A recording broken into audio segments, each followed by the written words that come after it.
memulai acara, izinkan saya membacakan pantun terlebih dahulu. Berlibur ke Tanjung Pinang naik kapal selam. Tunggunya di pinggir dermaga. Izinkan saya mengucapkan salam. Harap dijawab dengan lantang dan bertenaga. Assalamualaikum warahmatullahi wabarakatuh. Waalaikumsalam warahmatullahi wabarakatuh. Iya, terima kasih atas semangatnya pada hari ini yang juga menularkan kepada saya. Baik, Bapak Ibu masih tetap semangat ya. Yang terhormat Kepala Sekolah SMA Negeri 106 Jakarta yang dalam hal ini diwakili oleh Bapak Haris Setiawan MPD selaku Wakil Bidang Kurikulum SMA Negeri 106 Jakarta. Yang kami hormati Bapak-bapak calon guru penggerak pada hari ini angkatan 10. Yang kami hormati Bapak Ibu guru peserta praktik baik calon guru penggerak angkatan ke-10 serta para peserta didik yang kami hormati, kami sayangi dan juga kami banggakan. Pertama-tama marilah kita panjatkan puji dan syukur kita kehadiran Ilahi Robbi karena atas berkat rahmat-Nya lah kita dapat berkumpul pada hari ini. Salawat serta salam tak lupa kita haturkan kepada junjungan kita Nabi besar Muhammad SAW. Semoga kita termasuk ke dalam orang-orang yang mendapatkan syafaatnya di yaumul akhir. Amin amin ya rabbal alamin. Bapak Ibu, izinkan saya Olga Diani Rahmawati memandu acara kita pada hari ini. Mewakili calon guru penggerak, saya mengucapkan terima kasih atas kehadiran Bapak Ibu pada hari ini. Baiklah Bapak Ibu, untuk memulai acara pada hari ini, marilah kita bersama-sama mengucapkan basmalah bersama-sama. Bismillahirrahmanirrahim. Untuk mengawali acara pada hari ini, marilah kita dengarkan pengarahan dan juga sambutan dari Bapak Haris Setiawan yang akan mewakili Kepala Sekolah SMA Negeri 106 Jakarta. Silakan Bapak Hari. Terima kasih Bu Olga. Mohon izin Bapak Ibu yang terhormat teman-teman yang ada di depan para JGP yang akan mempresentasikan diseminasi budaya positif. Teman-teman seperjuangan, Bapak Ibu guru dan adik-adik sekalian yang Bapak banggakan. Bapak di sini selaku mewakili Bapak Kepala Sekolah ya untuk kegiatan diseminasi ini Bapak Ibu yang Bapak Kepala Sekolah titip salam kepada teman-teman sekalian, ikuti kegiatan ini dan ambil manfaatnya Bapak Ibu. Kepala Sekolah titip pesan bahwa begini Bapak Ibu, bahwa budaya ini, budaya positif ini adalah kegiatan yang mesti harus diikuti oleh anak murid kita maupun Bapak Ibu guru. Terus terang di 106 sudah ada 6 guru GP 2 dan CGP 4, jadi totalnya ada 6. Mudah-mudahan yang lainnya akan menyusul Bapak Ibu, karena manfaat dari mengikuti kegiatan ini, pembelajaran ini sangat penting buat kedepannya Bapak Ibu. Kita ketahui bahwa kemajuan teknologi itu semakin pesat ya, dan pemikiran dari Wantara itu sangat linear, artinya sesuai dengan kodrat zaman Bapak Ibu ya. Makanya sekarang zamannya IT, kami mengharapkan Bapak Ibu juga bisa melakukan hal seperti itu. Itu yang dititipkan oleh Bapak Kepala Sekolah. Yang kedua adalah bahwa Bapak-bapak yang ada di depan ini sebagai agen perubahan atau sebagai mewakili dari diri kita untuk bisa menjadi sekolah ini menjadi lebih baik dari Bapak Ibu ya. Itu pesan dari Bapak Sekolah. Intinya adalah bahwa CGP ini ya, pengajar ini kita tahu bahwa pemikiran Ki Wantara dari visi misi sampai ke dalam kepemimpinan murid, intinya goals dari sana adalah tentang murid Bapak Ibu. Artinya apa? Buat murid nyaman. Kenapa buat nyaman? Ya, buat menyenangkan dan buat dia murid itu berkembang sesuai dengan nyamannya Bapak Ibu. Sehingga dia bisa memerdekakan dirinya, yang bisa mencapai cita-cita yang diinginkan Bapak Ibu ya. Itu intinya. Terima kasih dari saya. Wassalamualaikum warahmatullahi wabarakatuh. Waalaikumsalam warahmatullahi wabarakatuh. Terima kasih Bapak Hadi Setiawan MPD yang telah memberikan sambutan sekaligus pengarahan pada hari ini. Bapak Ibu hadirin yang berbahagia, di sawah para petani menanam padi, di sanggar para pembatik membuat motif. Mari kita dengarkan pemaparan Pak Iswahyudi mengenai diseminasi budaya positif. Kita beri tepuk tangan yang meriah untuk Pak Iswahyudi.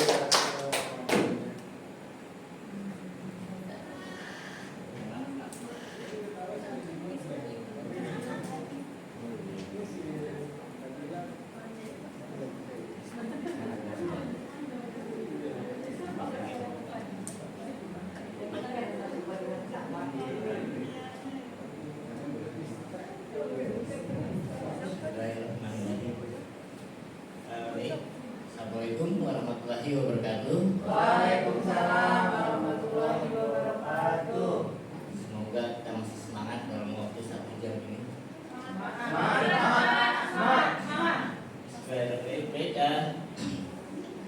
Tadi Bapak di sesi pertama Pak Hadi sudah menyampaikan beberapa budaya positif. Kita next, saya akan fokus di nilai kebajikan ya Bapak Ibu ya.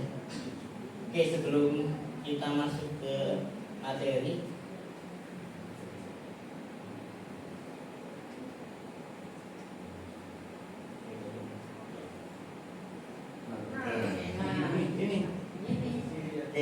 ada ini hanya pemandu ya Bapak Ibu. Kira-kira menurut Bapak Ibu sekalian ini menghadap ke depan atau ke samping? Silakan yang menghadap ke depan angkat tangan. Enggak 1, 2, 3, rata-rata ke depan. Oke. Yang berarti hanya ibu ya 1 ya.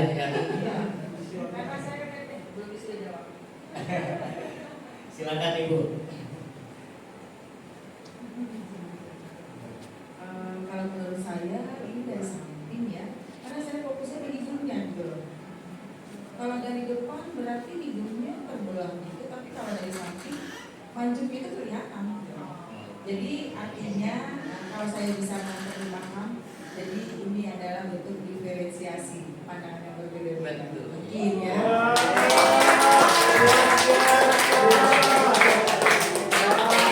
Jadi itu saya sekali dengan Ibu tadi ya.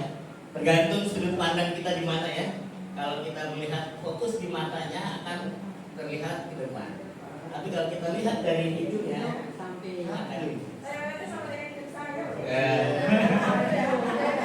Oke, next. Jadi setiap kita memiliki sudut pandang yang berbeda. Oke, beda salah satu diferensiasi baik guru, siswa, lingkungan maupun pimpinan kita. Lanjut gambar yang kedua. Nah, ini yang hobi main bola. Oh, Pak Hadi mungkin yang hobi main bola ini. Bapak Hadi silakan Pak Hadi. Tanggapannya dari sisi kita, visi kita. Iya, kalau dari gambar yang Pak Iswahyudi sampaikan di sini, karena ini pemain sepak bola ya, ada penyerang, ada gelandang, ada sayap. Jadi saya berpikir bahwa masing-masing kita itu ada peran sebenarnya dalam satu organisasi atau kita memiliki kemampuan yang berbeda. Setiap orang itu memiliki kemampuan yang berbeda, sehingga dari sisi mana sih kemampuan kita itu bisa menonjol atau bisa optimal seperti itu mungkin Pak Isya. Penggemar sepak bola sejati. Ntar hari ini ya silat sama Indonesia. Pak Farid nih, Pak Nasdi. Bola. Silakan mulai tanggapan itu. Pusat. Posisi mana ya? Kalau dalam pemain bola mungkin saya lebih suka kepada sayap kiri sama gelandang bertahan. Saya kiri. Kenapa tuh Ustaz? Karena saya tidak suka terlalu ke depan, tidak suka terlalu ke belakang.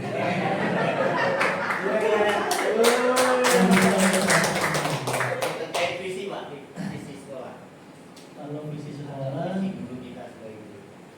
visi kita sebagai guru memang kalau dalam hubungan sepak bola sebenarnya terkait dengan bagaimana cara kita berhubungan dengan peserta didik, itu dalam misalnya sebagai penyerang itu kan kalau penyerang dia ada dua tipe ya, yang pertama memang sebagai target man gitu ya, hanya menunggu bola, dan satu lagi memang sebagai tembok aja biar yang belakang serang itu yang benar. Nah jadi itu maksudnya kita semua ini ada porsinya masing-masing dalam memberikan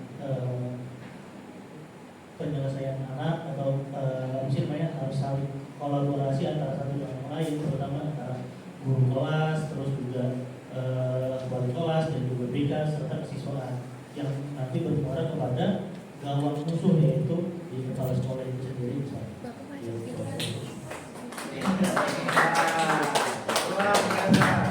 Luar biasa ya.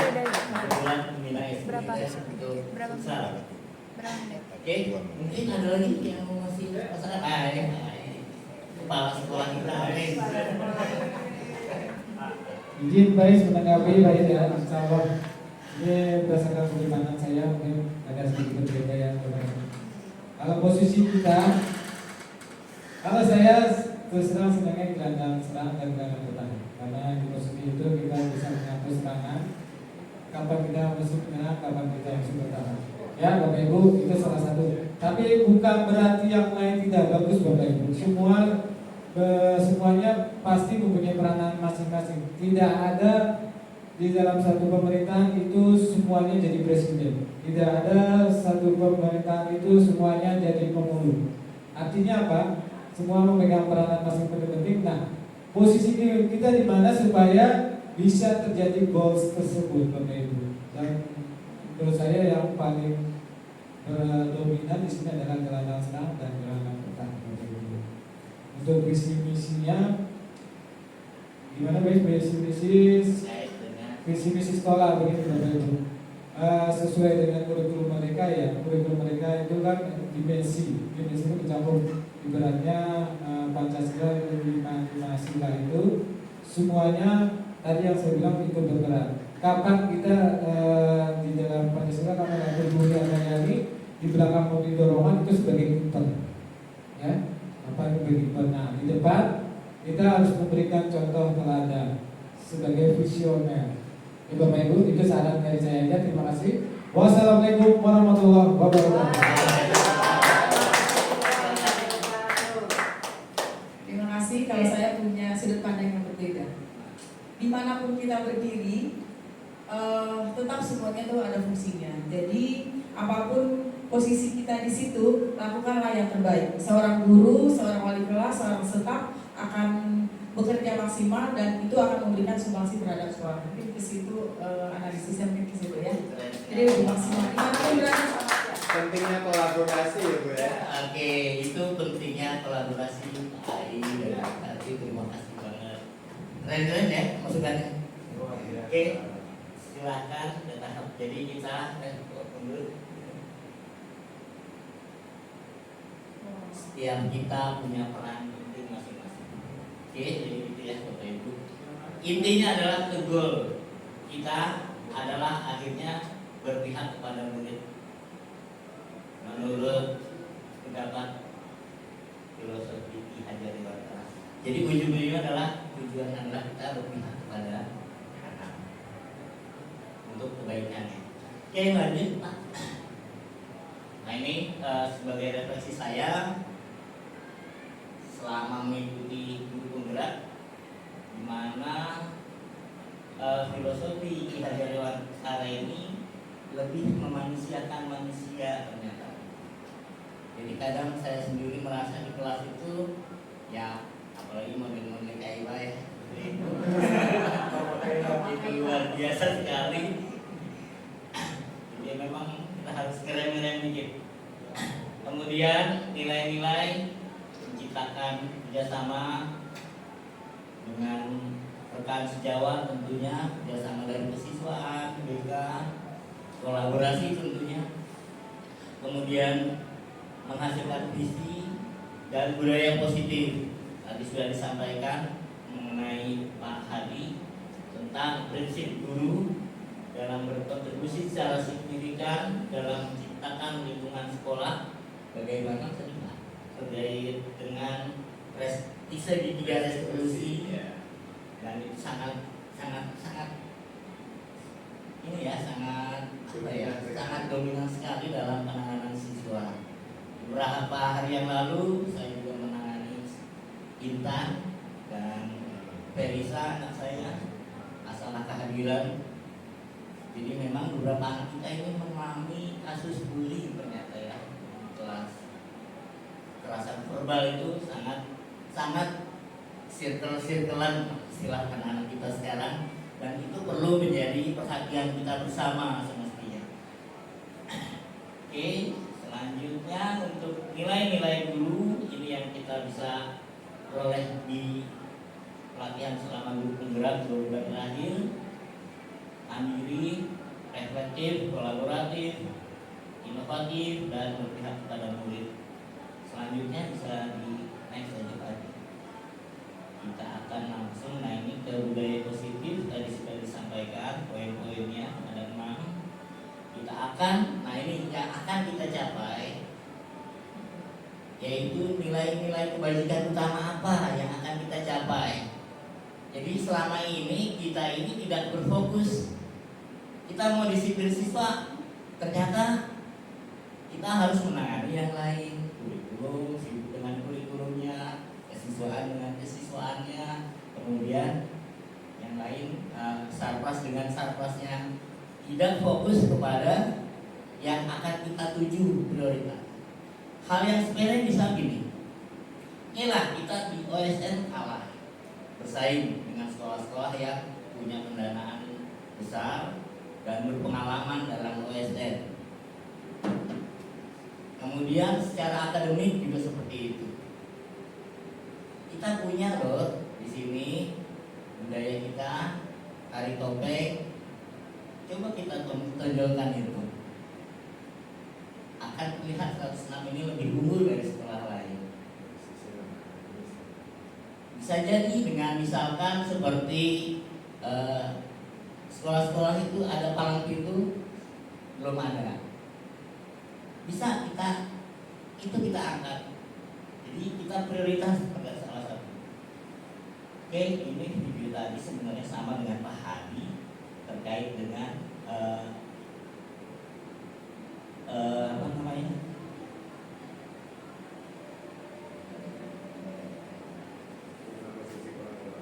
Enggak.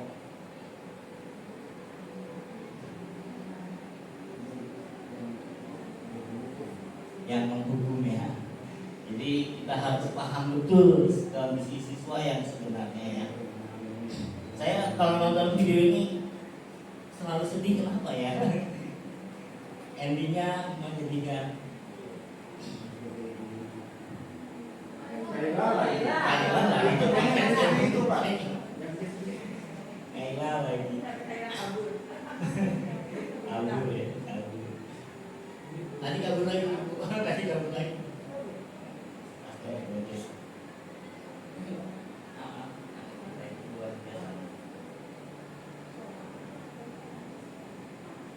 Suaranya nggak bisa. Apa ya?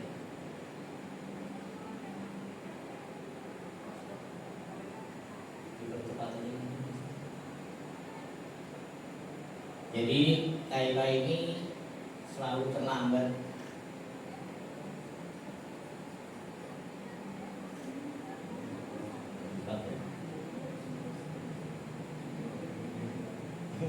Enggak, videonya tadi.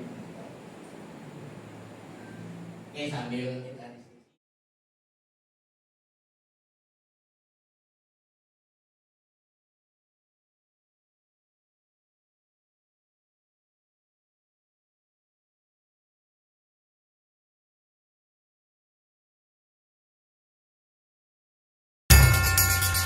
Ibu sudah pernah bilang kan sama kalian semua, kalau ibu sengaja mengambil jam pertama untuk mata pelajarannya ibu, untuk melatih kalian disiplin. Kalian tahu kan peraturannya ibu? Kalau ibu tidak akan mulai pelajaran kalau masih ada yang terlambat. Kalian ini apakah? Hah? Dari yang mau dengar kah? Kenapa masih ada yang terlambat? Kayla mana? Kayla di mana? Pokoknya ibu sudah bilang, ibu tidak akan mulai pelajaran kalau ada yang... Maaf Kak, terlambat. Kayla, sini kok.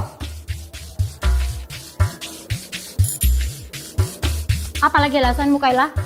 Hah? Ketiduran kau lagi? Macet kok! Anu Bu, begini Bu. Mentong kau Kayla, biang kerok. Gara-gara kau, kita semua hampir tidak belajar. Mentong ini, hukum saya Bu. Sudah.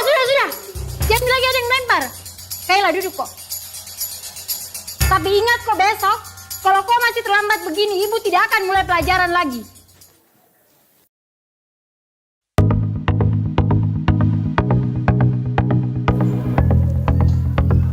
Selamat pagi anak-anak. Pagi, Bu. Betul-betul ini Kayla, Dik. Tidak ada tobat-tobatnya. Kemarin sudah dilempari nih gara-gara terlambat masuk kelas. Ada yang tahu kemana Kayla? Assalamualaikum Bu. Maaf Kak, terlambat. Tidak usah banyak alasanmu. Berdiri ke depan. Sepanjang pelajarannya ibu hari ini, kau berdiri terus di depan. Dede terlambat miseng.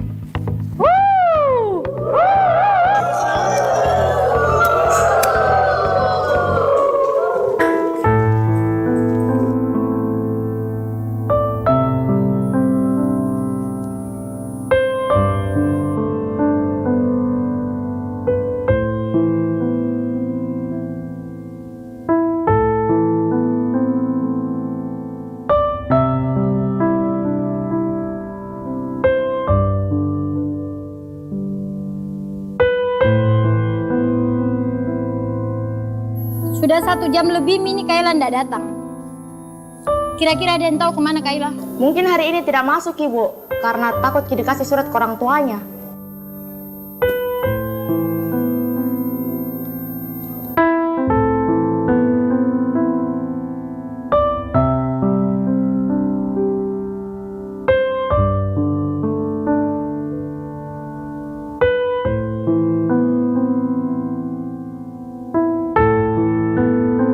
Pagi anak-anak.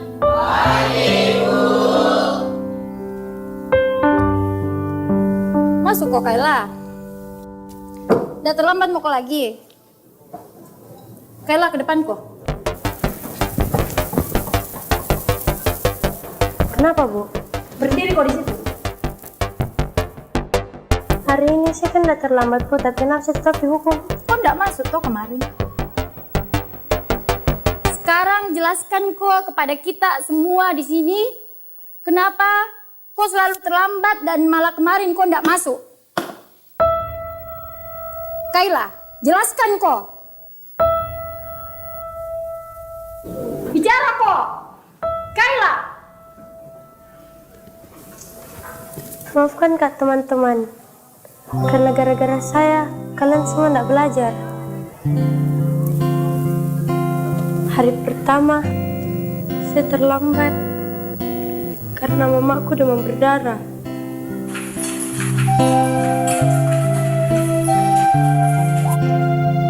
Harus keantar ke rumah sakit sebelum saya ke sekolah.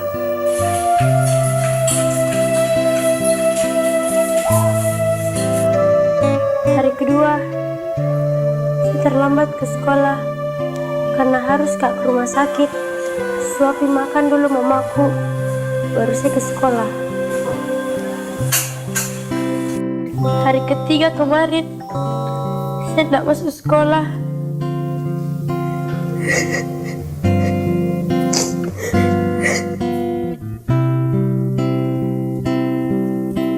Teringatku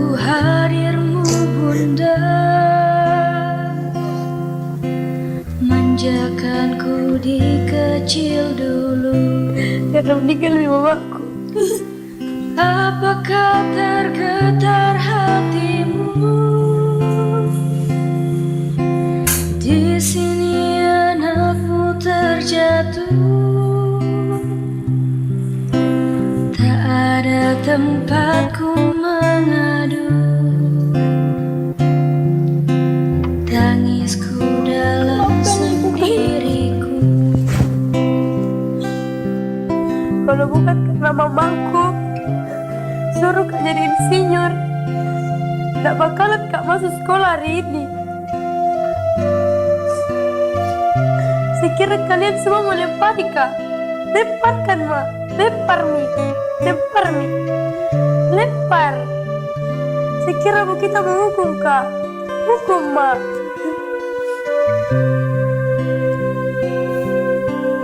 Apakah tergetar hatimu? Di sini anakmu terjatuh, rinduku hadirmu oh bunda, tidurkanku dalam pelukmu.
Oke, nggak apa-apa, sambil diputar aja dulu kita akan share masalah nilai-nilai kebajikan ya Bapak Ibu.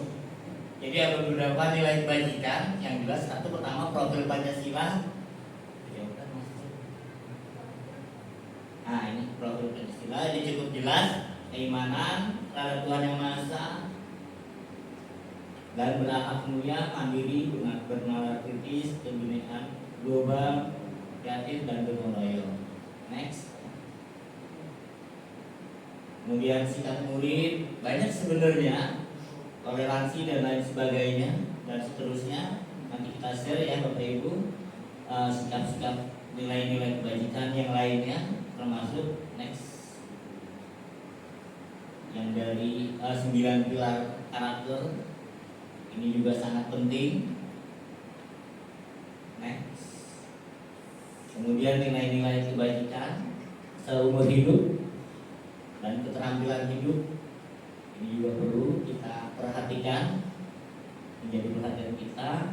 Dan yang terakhir 7 esensial kebajikan dasar: empati, suara hati, kontrol diri, rasa hormat, kebaikan, dan seterusnya. Next.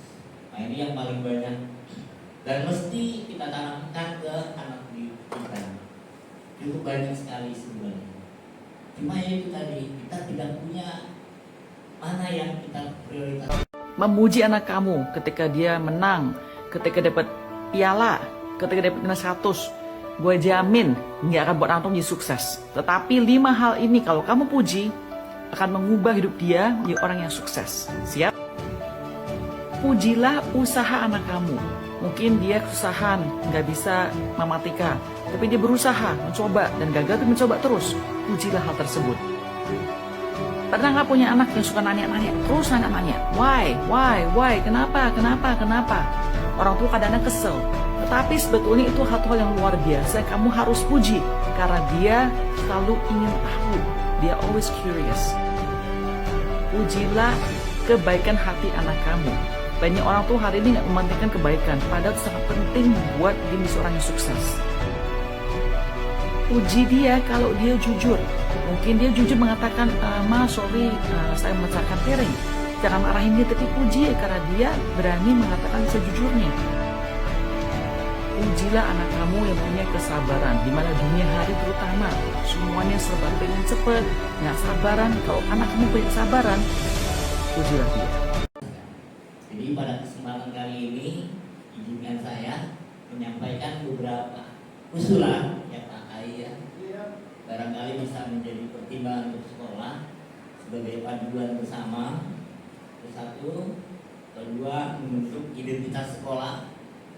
Tiga, etika moral, kerjasama, pengaruh dan pada pembelajaran dan pengaruh pada karakter. Jadi nanti ada Google Form, nggak banyak, mungkin 3 saja ya Bapak Ibu, silahkan. Jadi silahkan di-share untuk masukannya, kebajikan apa dari ke 4 atau 5 nilai-nilai kebajikan yang saya sampaikan tadi sekian banyak. Kita akan fokus di disiplin siswa.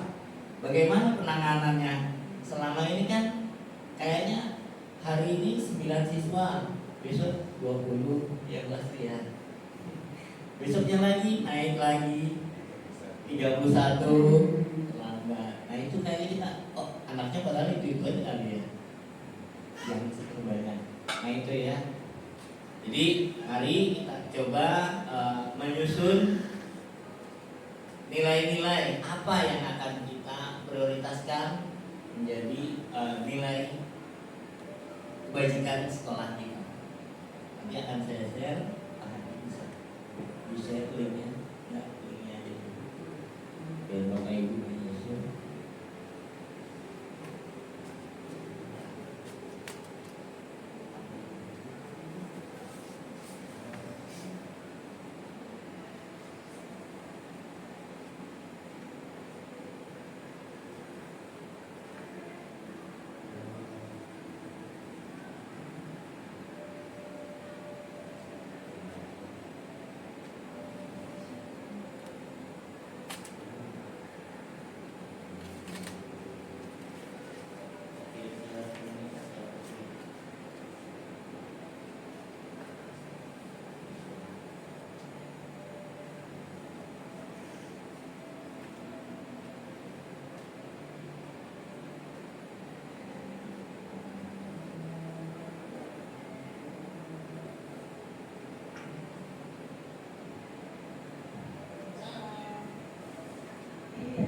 Oke, sudah saya share di komunitas. Bapak Ibu mohon diisi Google Form kebajikan 106 di komunitas. Jadi kita akan fokus di mana nilai kita yang akan menjadi unggulan sekolah kita untuk nilai-nilai kebajikan tersebut. Tadi disiplin siswa juga pasti nomor 1 Ibu ya. Nanti kita akan sebenarnya pengennya jadi kesepakatan kita sekolah. Mungkin nanti bahan raker juga bisa kita sampaikan ya Pak Ai ya.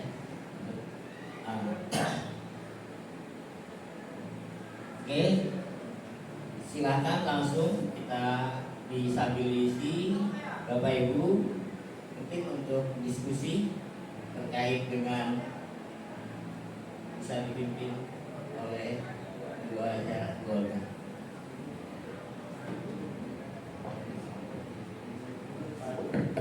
Baik, terima kasih Pemaparan Pak Iswahyudi, pemaparan yang sangat menarik sekali dengan stimulasi dari pertanyaan pemantik tadi yang menggugah perhatian kita.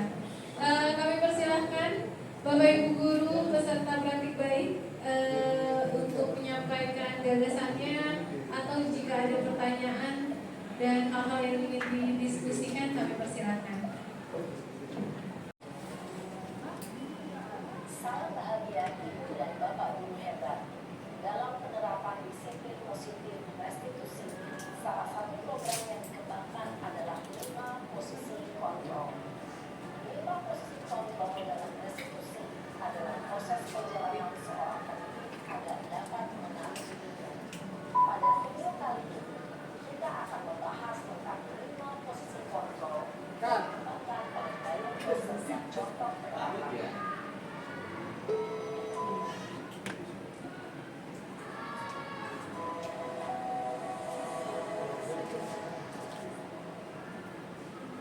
Posisi kontrol itu adalah 1. Posisi menghukum, 2. Posisi membuat rasa bersalah, 3. Selamat datang Bu posisi Zila. teman, 4. Silakan Bu Zila di depan boleh Bu. Atau monitor, dan 5. Posisi manajer. Zila di sini. 5 posisi tersebut. Mari kita saksikan kasus yang ada di pelanggaran virtual di sekolah dan melihat bagaimana posisi kontrol dalam menghadapi masalah tersebut.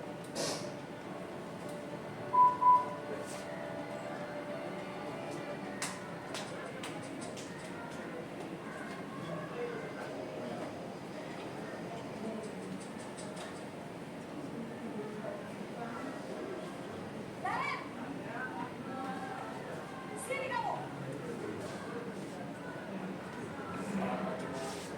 Selalu terlambat. Kamu deh pasti terlambat.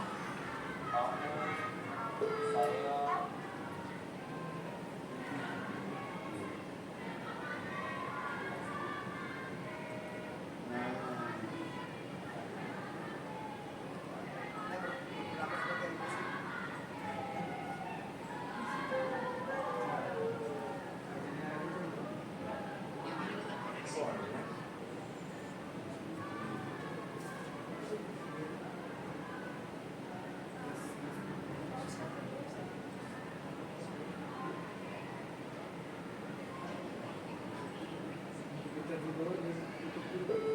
Nah, itu. Bisa. Kapan sih kamu tidak terlambat? Malas sekali ya kamu jadi anak. Saya Dasar pemalas. Gak kapok-kapok sih kamu. Sudah berapa kali terlambat? Sana, kamu keliling lapangan basket 2 kali. kenapa saya harus keliling lapangan basket, Bu? Kenapa? Kamu melawan ibu. Berani-beraninya jawab. Sudah terlambat, masih berani jawab pula. Sekarang, keliling lapangan basket 5 kali sekalian. Biar kapok. Cepat. Pergi sana ke lapangan basket. Posisi penghukum biasanya berbicara dengan nada tinggi, menghardik, menunjuk-nunjuk, menyakiti, dan menyindir. Hukuman bisa berupa fisik maupun psikis. Ibu dan Bapak Guru hebat, dampak yang terjadi pada murid ketika guru berada pada posisi penghukum adalah murid cenderung akan memberontak, bahkan menyimpan dendam.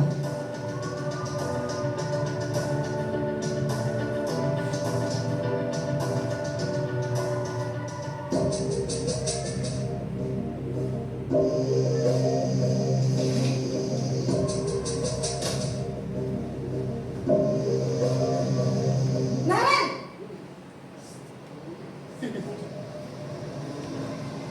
Selamat pagi, Bu. Naren. Kamu kenapa terlambat lagi, nak? Ya Tuhan, Naren. Kamu senang ya bikin ibu susah ya? Kalau kamu terlambat lagi, nanti ibu yang ditegur Bapak Kepala Sekolah, nak. Disangka ibu tidak bisa membina kamu. Duh, gimana ini? Maaf, Bu. Duh, Gusti Naren. Kamu suka ya kalau ibu ditegur Bapak Kepala Sekolah? Terus, sekarang ibu harus tulis ini di buku absen? Ini kamu sudah sering terlambat loh. Ibu harus apa coba? Bu, maaf sekali. Ya sudah, lain kali jangan bikin ibu susah lagi ya nak ya. Ibu tidak akan kuat lagi kalau kamu begini terus. Bisa jantungan kalau ibu tegur bapak kepala sekolah. Sana cepat ke kelas. Maaf ya Bu, maaf sekali. Posisi pembuat rasa bersalah berbicara dengan nada tenang, cenderung lembut. Namun kata-kata yang diutarakan membuat murid merasa menjadi orang yang gagal, memandang buruk dirinya sendiri, merasa tidak berharga, dan tidak sanggup membahagiakan orang lain. Ketika guru mengambil posisi pembuat rasa bersalah, murid akan menganggap dirinya yang bersalah dan ia akan menyimpan emosi negatif tersebut di dalam dirinya.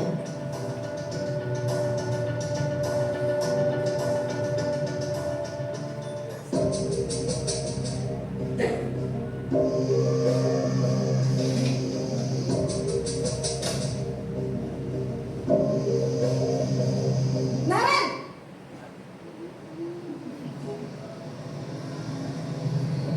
Selamat pagi Bu. Wah, sudah jam berapa ini nak? Terlambat lagi ya sayang.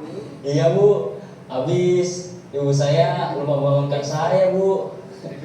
Kamu malah menyalahkan ibu kamu.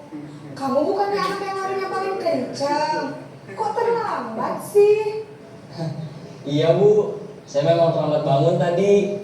Jadi biarpun saya lari kencang, tetap gak kekejar Bu.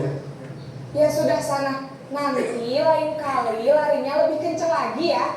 Biar gak terlambat lagi. Bikin senang ibu. Demi ibu. Bisa kan? Bisa lah Bu. Ya sudah sana masuk kelas. Ibu beresin urusan absen kamu.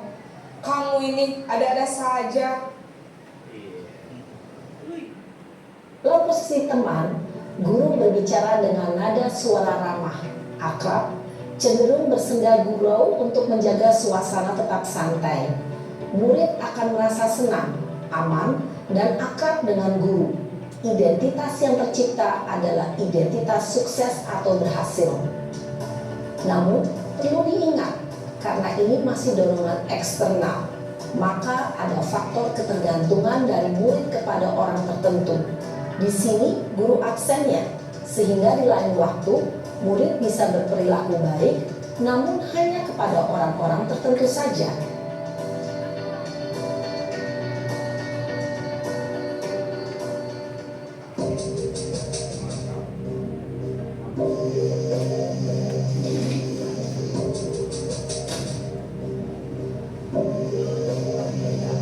Naren!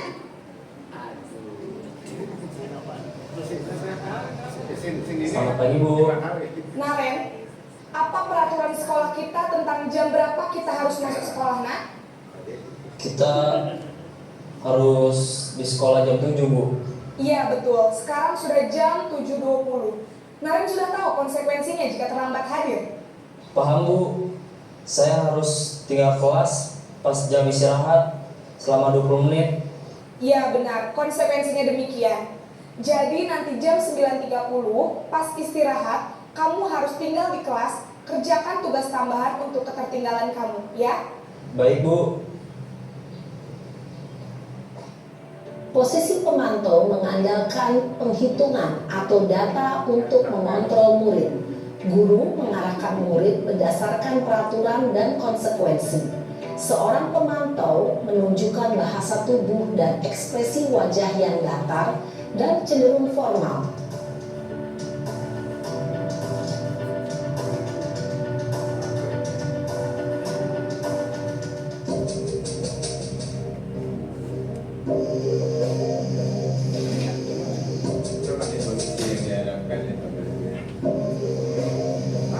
Naren!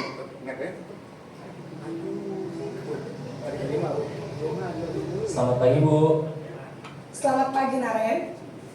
Maaf Bu, saya terlambat. Iya, sekolah masuknya jam 7, sekarang sudah jam 7.20.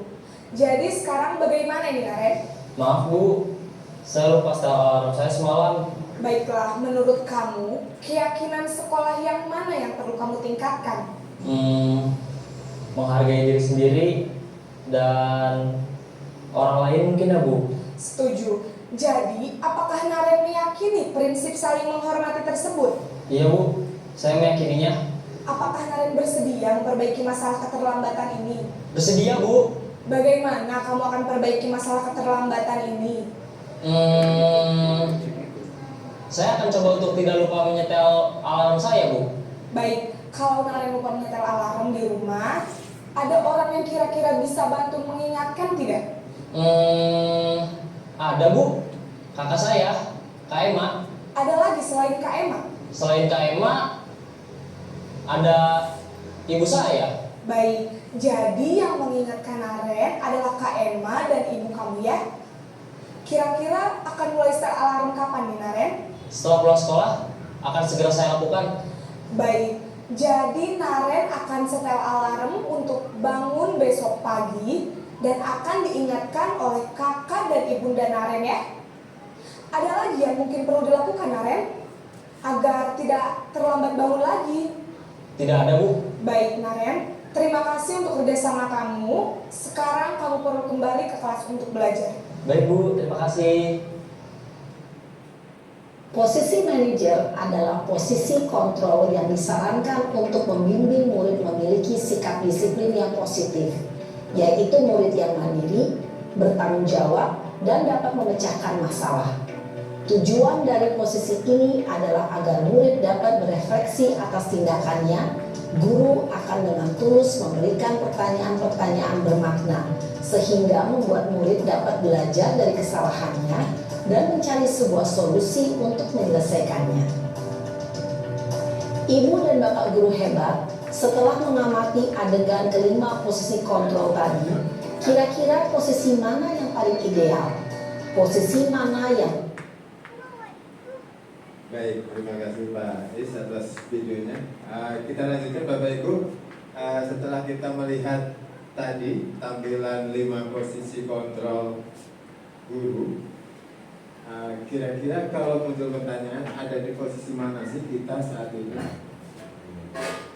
Mungkin bisa dari Bu Astrid.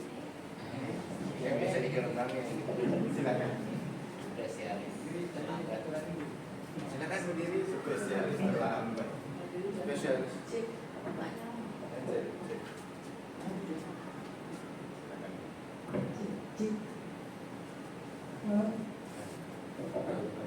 Iya Bapak, mungkin kalau saya merefleksikan diri saya pribadi, kalau nggak di 3, 4 gitu ya. Kalau untuk pada posisi manajer, kadang mungkin itu bisa dilakukan pada saat konseling. Tapi kalau untuk poin 1 sama 2 sih, insya Allah kayaknya selama saya sih belum pernah melakukan hal tersebut ya. Insya Allah. Mungkin ini Pak Manis bisa menambah. Pak Panis.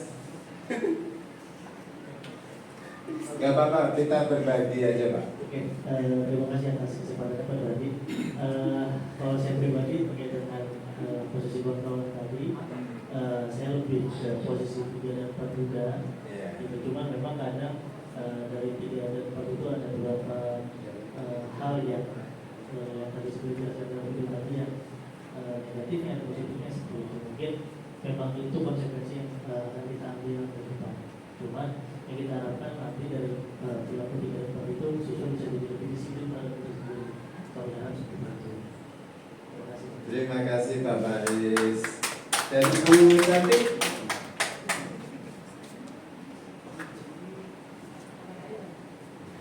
Kamera Baik, terima kasih. Jadi mungkin ya, jadi beda-beda gini. Karena posisi saya di kesiswaan, jadi saya sangat merasakan bagaimana tingkah laku anak-anak dari berbagai sikap yang kurang positif, ya. Artinya satu anak begini, satu anak begini, satu anak begini, sehingga dulu mungkin ya dulu saya mungkin pernah di posisi 1 gitu loh, tapi sekarang saya sudah bergeser tidak melakukan itu. kemudian posisi 2 pernah, 3, 4, 5. Tapi kadang-kadang kalau sudah di 2, saya bisa ketiga. Artinya setelah anak saya mungkin membuat rasa bersalah itu tidak disengaja gitu loh. Nah, kemudian kita bisa berbaik lagi seolah dia teman kita gitu. Jadi bisa berganti-ganti tergantung audiens yang saya hadapi. Nah, karena saya di siswa juga, kadang-kadang yang 5 ini juga kadang-kadang saya merasa kayaknya cuma teori kadang-kadang. Saya harus ngegas juga sama anak-anak yang tidak mau mengerti gitu.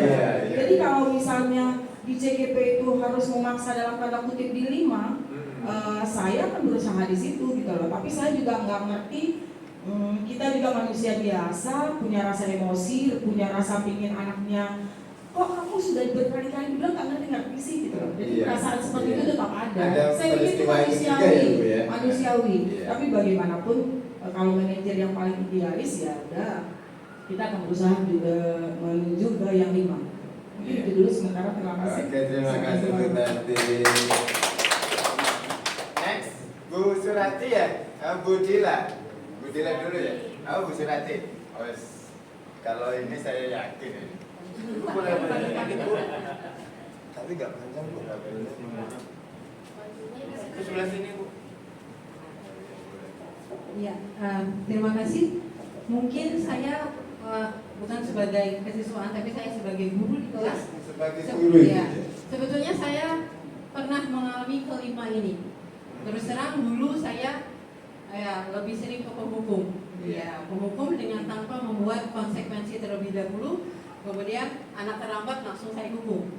Cuma ke depannya ke sini kemudian saya juga pernah bersikap sebagai teman, pemantau. Kalau manajer untuk sekarang ini itu masih dalam tahap untuk belajar. Karena kalau toh ini yang diingini oleh dunia pendidikan pada saat ini, saya setuju tadi dengan Bu Tati bahwa kita juga punya beberapa tipe anak yang ternyata tidak bisa kita ajak sebagai teman. Tapi di situ kita perlu agak sedikit keras untuk mereka paham. Saya ambil contoh, ada anak saya misalnya yang sudah saya dengan lemah lembut, saya sudah ajak bicara dengan baik-baik, kita memposisikan di situ sebagai teman. Kemudian dia juga masih tidak paham, tapi pada saat kita mendekati dia dengan intonasi yang tinggi, bahkan kita memberikan seperti tadi kan tidak boleh kita memberikan yang seperti itu, dan ternyata itu justru work it, justru itu berhasil. Nah, jadi kalau menurut pandangan saya, kalau kita harus di posisi sebagai manajer, secara teori memang harus kita lakukan, tapi ternyata di praktek di lapangannya itu agak sulit. Belum ya? Ya, agak sulit karena bukan hanya pembelajaran yang diferensiasi, siswa kita juga ya berdiferensiasi. Saja. Terima kasih. Terima kasih Bu Surati. Iya. Baik Bapak Ibu, kita lanjutkan.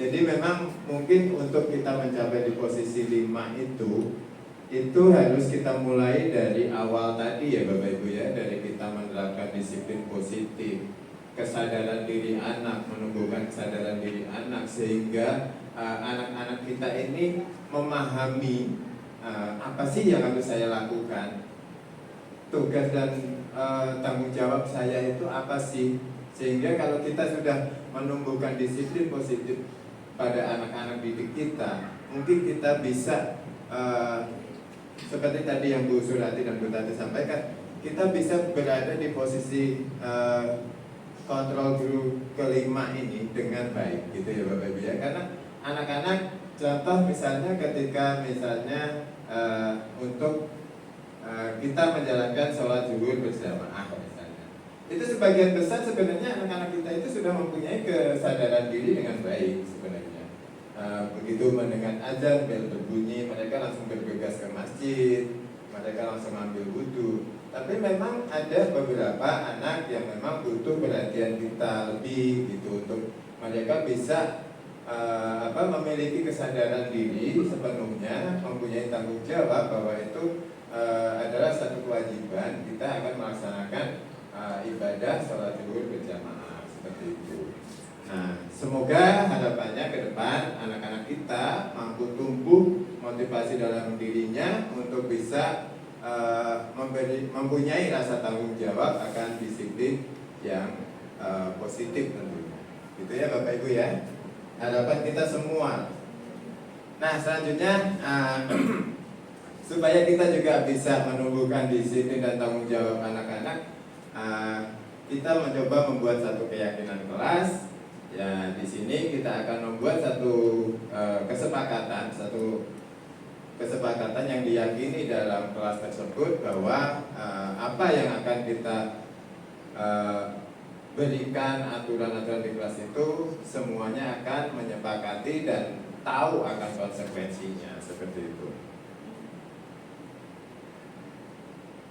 Nah ini keyakinan kelas itu bisa kita buat bersama anak murid. Kita menerima curhatan atau apa sih keinginan anak-anak kita, anak-anak murid kita, dan apa sebaiknya yang harus kita bolehkan dan itu tidak bertentangan dengan aturan seperti itu. Nah selanjutnya yang terakhir Bapak Ibu, kita akan masuk ke segitiga restitusi.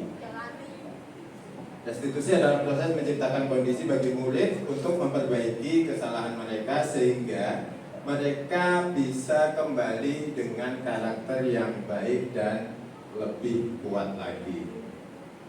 Nah, adapun langkah-langkahnya itu kita yang pertama itu adalah menstabilkan identitas, kemudian kita validasi terlebih dahulu masalahnya, lalu kita menanyakan keyakinan. Nah, berikut adalah contoh praktik baik yang saya lakukan dalam penanganan kasus bullying terhadap rekan-rekan satu anak terhadap temannya. Mari kita simak dulu.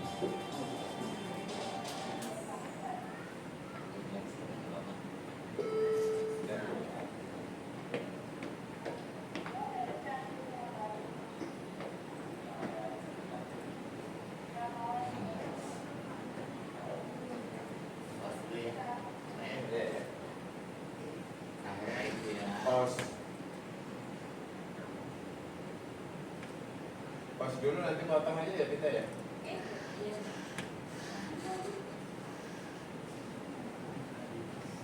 Nah ini kebetulan korban bullying itu baru datang.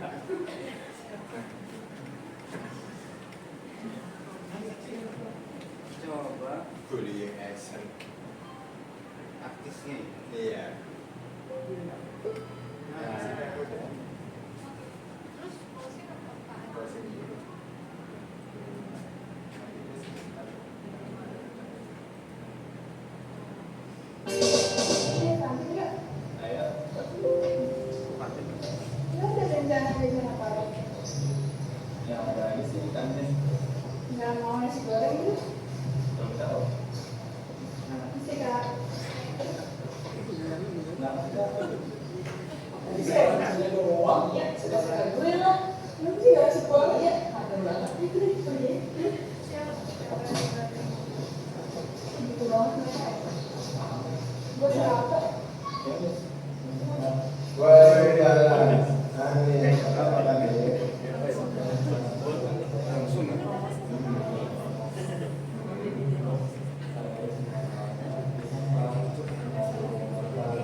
dengan apa yang dilakukan.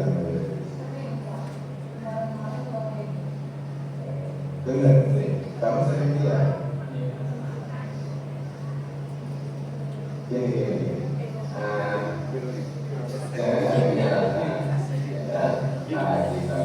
supaya kita bisa mencari solusinya, jangan menyalahkan ya.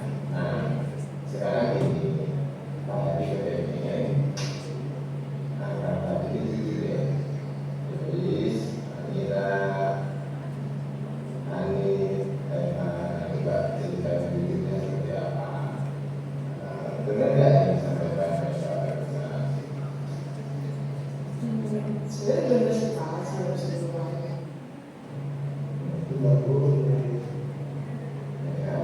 Kita pernah melakukan kesepakatan ketika kita dikumpulkan di Permati, maksudnya kan. Nah, di situ Pak Hadi di sini saya berusaha memvalidasi masalah sebenarnya apa sih yang terjadi.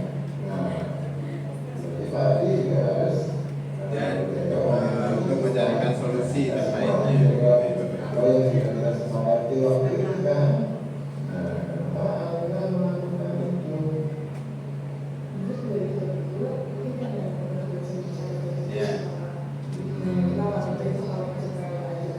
Nah, sehingga anak tersebut menyadari bahwa dia memang berbuat satu kesalahan, dan saya mencoba meyakinkan bahwa kita sudah ada kesepakatan yang kita sepakati secara bersama-sama, sehingga anak tersebut kemudian mencoba untuk mengubah perilakunya ke depannya bisa lebih baik lagi. Itu harapan.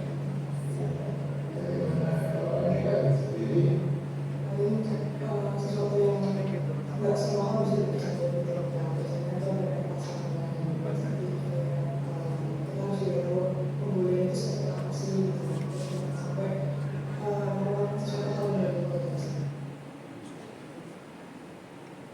Ya, itu Bapak Ibu praktik baik yang sudah saya lakukan. Selanjutnya mungkin dari apa yang sudah saya sampaikan tadi, ada umpan balik dari Bapak Ibu.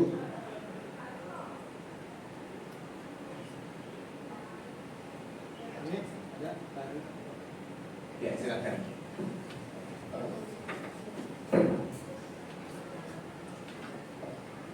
Baik, Pak Nur Hadi, terima kasih atas paparannya. Iya, yang ingin saya tanyakan mungkin sebagai bahan diskusi untuk kita semua yang ada di sini terkait dengan konsekuensi Pak gitu. Dalam teoritis yang saya baca kan konsekuensi itu baiknya ada kaitannya dengan bentuk pelanggaran atau kesalahan yang dilakukan. Mungkin sebagai contoh,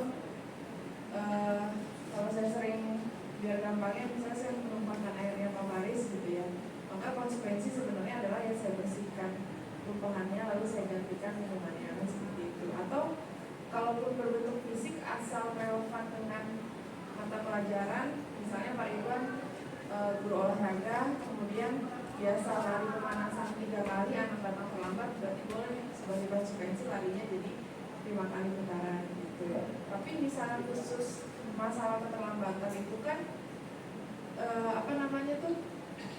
bentuk pelanggarannya adalah sebenarnya dia tidak menghargai waktu, sementara kita agak kesusahan dalam menentukan konsekuensi atas ketidakmenghargaan waktu anak terhadap kedisiplinan tersebut. Jadi kalau yang kita lakukan biasanya itu kan pagi-pagi tadarus ya Pak. Jadi anak yang terlambat itu yang kita suruh mendengarkan tadarus ditambah dengan hafalan Al-Quran beberapa ayat.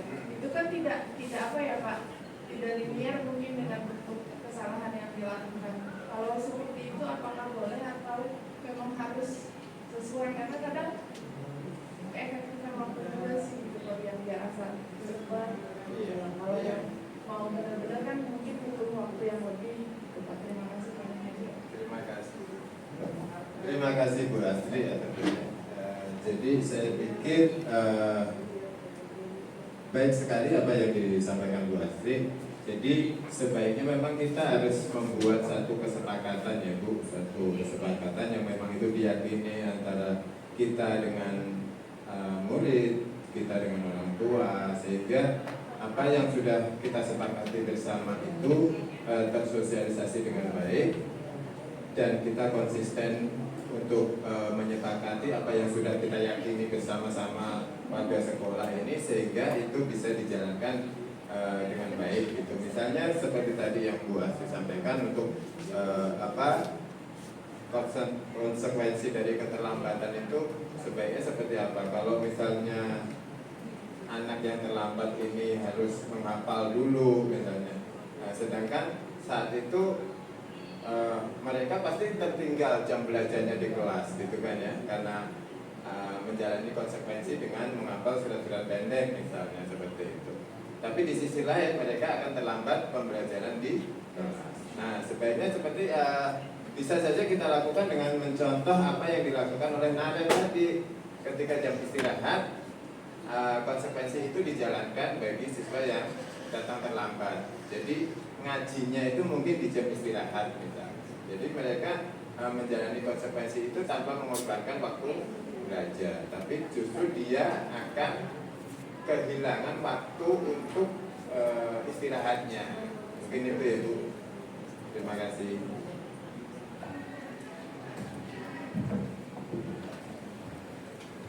Ya, silakan Bu Astri.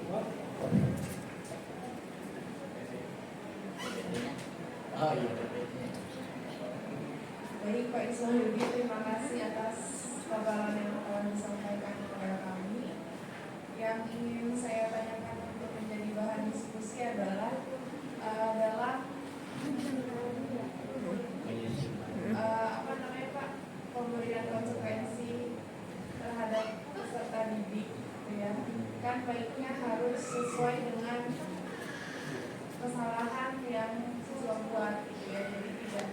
Jadi tidak kemana-mana gitu. Seperti contoh, misalnya saya menumpahkan air minumnya Pak Faris, konsekuensinya adalah saya bersihkan dan saya ganti airnya. Atau ketika pelajaran olahraga, Pak Ridwan ada pemanasan dari lapangan 3 kali, kalau anak terlambat boleh diberikan konsekuensi 5 kali gitu ya. Tapi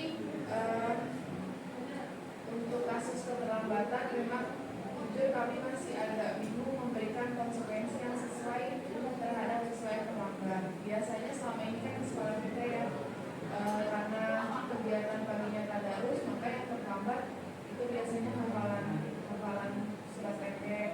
Atau kemudian ketika misalnya hari itu literasi, ya udah mereka mengerjakan tugas literasinya sambil berdiri di karena kalau saya baca-baca yang hilangkan dari keterlambatan kan waktu. Makanya tadi seperti video kan ya, makanya ketika waktu istirahat dia diberikan tugas tambahan sehingga waktu istirahatnya berkurang. Cuma mungkin kan pada praktek langsungnya itu tidak efisien, kurang efektif gitu Pak Is. Jadi bagaimana solusi untuk konsekuensi terhadap siswa yang masih terlambat. Terima kasih Pak Is.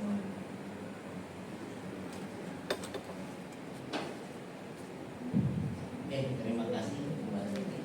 Jadi memang terkait konsekuensi ini kita tadi saya sampaikan kita punya sudut pandang yang berbeda Bapak Ibu. Kemudian punya peran masing-masing. Saya ada teman, ini cerita sederhana aja, kebetulan guru penggerak juga dari SD 09. Luar biasa sekali ya Bapak Ibu. Beliau sampai anak itu jam 1 ditelepon sama wali kelasnya, jam 1 belum sekolah, disamperin ke rumahnya, dijemput. Itu luar biasa sekali. Saya sempat gitu ya, kok sampai segitunya guru di Jakarta masih ada yang mau jemput anaknya untuk ke sekolah. Itu sampai luar biasa. Ada hikmah dari itu ya. Jadi salah satunya itu hanya sekali sebenarnya. Jadi sekedar pemancing ya untuk sesuai yang lain. Salah satu itu bisa dilakukan. Makanya saya sangat mengharapkan sekali masukan teman-teman di nilai-nilai kebajikan yang saya sebut. Bagaimana kita nanti ke depannya kita menangani anak yang terlambat ini. Saya yakin dari sekian banyak kepala akan punya ide-ide yang cemerlang dan luar biasa. Terima kasih Bu Astri atas masukannya. Baik, terima kasih Bu Astri dan Pak Iswahidi. Sangat menarik sekali pembahasan hari ini ya terkait dengan nilai-nilai kebajikan dan bagaimana guru sebagai posisi kontrolnya. Mungkin kalau saya boleh menyampaikan pertanyaan atau pendapat ya Pak. Silakan pendapat. Sebenarnya ini dari beberapa hari ini karena saya alhamdulillah suatu kehormatan untuk diundang sebagai peserta praktik baik. Jadi ini memicu pemikiran saya gitu ya. Dulu saya pernah mendengar bahwa tidak ada pendidikan tanpa rasa sakit. Nah, sementara di budaya praktik baik ini, budaya positif ini sepertinya sangat diminimalisir sekali rasa sakit anak. Rasa sakit sebenarnya luas ya, maksudnya rasa sakit itu kekecewaan, bagaimana dia mungkin ada, dulu kita mengenal shock terapi kepada anak. Sebenarnya kalau di yang dipaparkan oleh beberapa CGP angkatan 10 di praktik baik ini sangat diminimalisir sekali rasa sakit itu gitu. Yang menjadi pertanyaan saya, apakah akan efektif pendidikan tanpa rasa sakit seperti itu? Itu mungkin pertanyaan bagi kita semua untuk menjadi pemahaman juga ya, bagaimana kita akan berlaku ke depannya, karena sepertinya memang ada beberapa kasus yang saya lihat yang mungkin anak ini memang perlu gitu rasa sakit itu. Gitu. Itu terima kasih.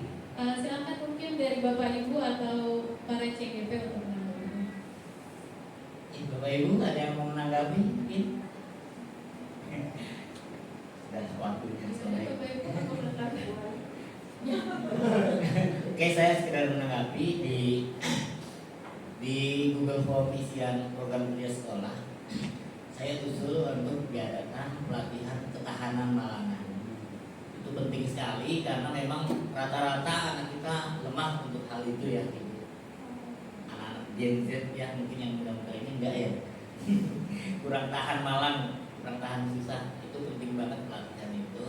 Terus manajemen waktu, time juga perlu. Diadakan pelatihan ya Pak Hadi. Mudah-mudahan disetujui oleh siswa. Itu jadi tetap perlu ya. Tetap perlu banget. Bagaimana anak distimulasi untuk itu salah satu potensi abad 21 malah. Jadi nggak selalu melulu harus ramah gitu ya. Menumbuhkan rasa tanggung jawab. Iya, itu lebih bijak sekali ya Pak. Baik, gimana? Sudah cukup Bapak Ibu?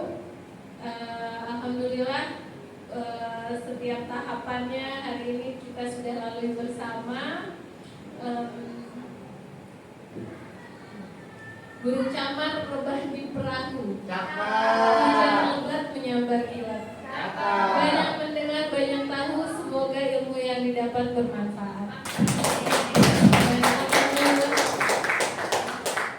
Mungkin silakan dari Pak Iswahidi. Saya juga menutup. Ya. Tadi belum ada pantun, sebenarnya sudah saya siapkan pantunnya malam. Berjalan-jalan ke kota tua, melihat sejarah penuh pesona. Ciptakan budaya positif di sekolah kita, agar tumbuh generasi penuh cita.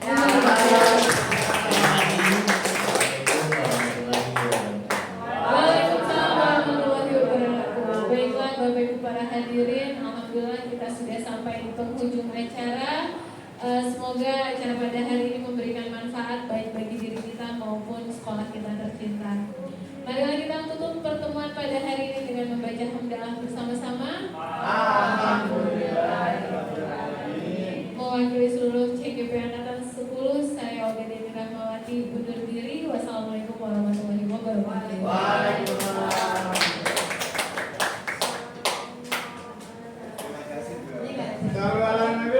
PPT nanti saya share lagi.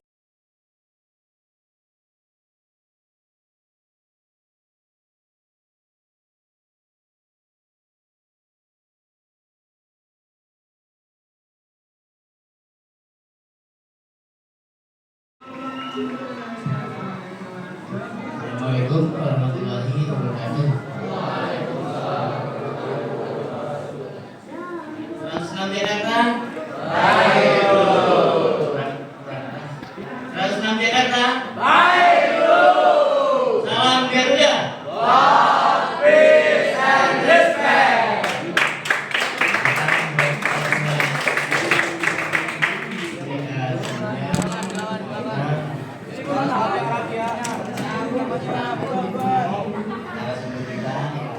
Salam luar biasa. Jauh bisa yang memang ya Bapak. Kebetulan juga dua rotan. Robot itu. Aku siapa ya? Insya Allah akan banyak yang akan kita dapatkan hari ini.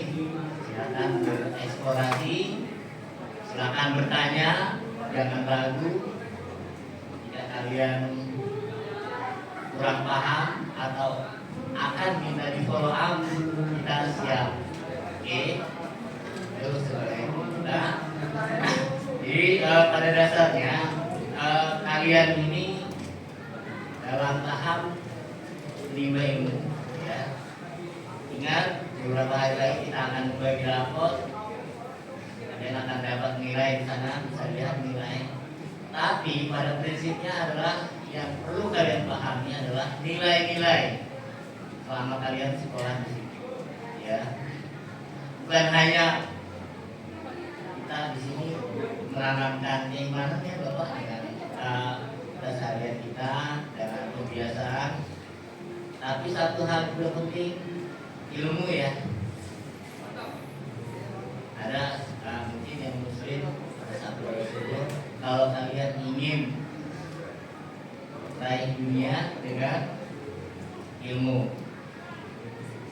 ingin akhirat dengan ilmu, ingin keduanya dengan ilmu. Jadi saya harapkan ke depan generasi 106 bukan hanya imannya kuat, ilmunya juga luar biasa.